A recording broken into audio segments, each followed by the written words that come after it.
Very few online shops can rival the sheer scale of garbage found on Steam, but the Switch eShop comes in close second. While browsing for the Metroid Prime Remaster, I came across this gem of a game called Deep Space. If you view this on a regular browser, there's not even any regular screenshots. Everything is designed to fool you into thinking it's Dead Space, or at least something similar. Well, it's not Dead Space. It doesn't play remotely like Dead Space. So here we go again. How bad is Deep Space really?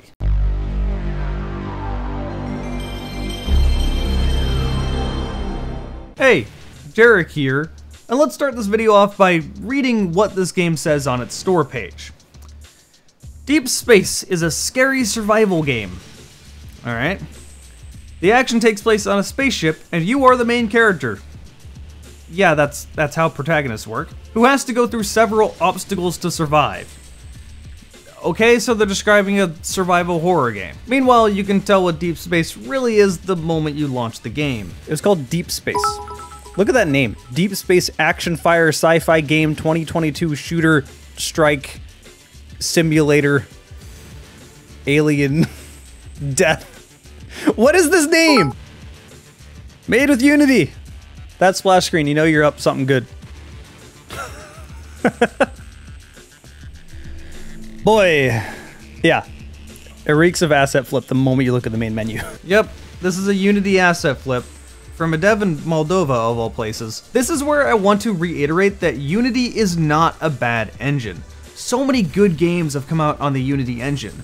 Ori is the first thing that comes to mind. I still can't get over how good this game looks. I feel like the Unity engine for a little while got a bad rap for having a ton of Unity asset flips, but that's just the bad projects that happen to come out on Unity and have its splash screen when you launch the game. And launching this game, you'll see that you have very limited settings. You can change your audio levels and controller sensitivity. That's it. The controls themselves are kind of weird too. Controls. Sprint run, change gunfire, that's fine. Why is reload right bumper? Sit down? Why is crouch sit down? Aiming is particularly bad. It's just direct input from the thumbsticks, no aim assist or anything. Thankfully, the enemies run in a straight line at you, so it's pretty impossible to miss them. Graphics are predictably awful in a way that I can't even say much about. It just looks like a Unity asset flip, because that's what it is. And it comes with all the random small issues you would expect. Like, for example, this gun just isn't affected by any light sources. Animations are really stiff. Audio itself is practically non-existent. You get the ambience of Deep Space and the occasional sparking sign. Nothing else, really. Enemies make no sounds and guns sound pathetic.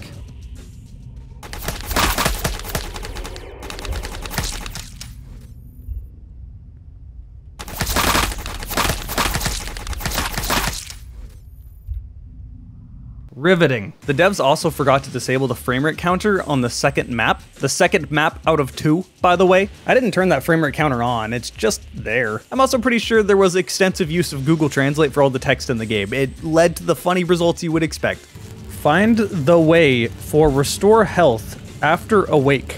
Urgently find equipment room. Urgent. There is dangerous. Find a way to escape from infected station. Yes, there is dangerous, I got you. We need to avoid the dangerous. As for the story, well, you wake up on a mostly abandoned ship, aside from these terrifying looking guys who literally never play a factor in the game, and also never wake up. You're trying to figure out what happened. That's it.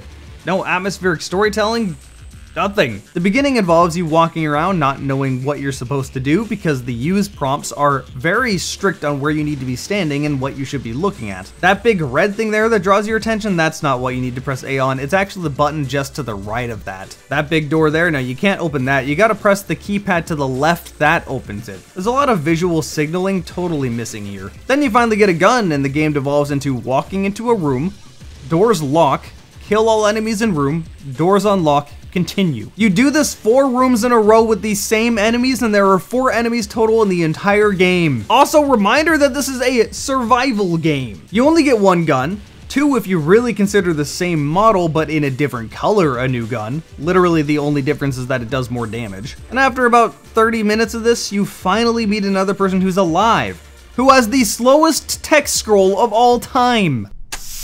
Oh, wait. Why is this text so slow? This person asks you to press a button, which will for some reason allow both of you to escape. I don't know why, I don't care. But then he just takes off on his own, leaving you stranded, and the game abruptly ends. That's a ship out there.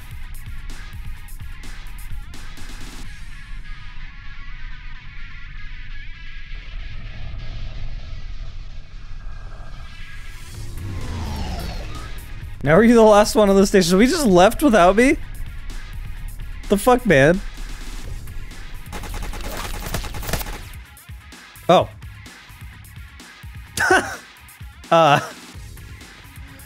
End of the first chapter, I guess? Oh, is that just the game? That's just the whole game. How long have I been streaming? 52 minutes, and a lot of that was just faffing about. There you go, there's the whole game, I beat it. That was the fastest screen flash up. What did it say, end of chapter 1? That was $5, by the way. I went back and looked at that stream. In between me screwing around, the actual time of me playing the game was only 40 minutes. And they're asking $5 for this. Is that a ton of money? No. Is it a ton of money for what this is? Absolutely. In conclusion, this is one of the Unity asset flips of all time. It's Dead Space if you bought it off Wish. It's bad. Thanks for watching.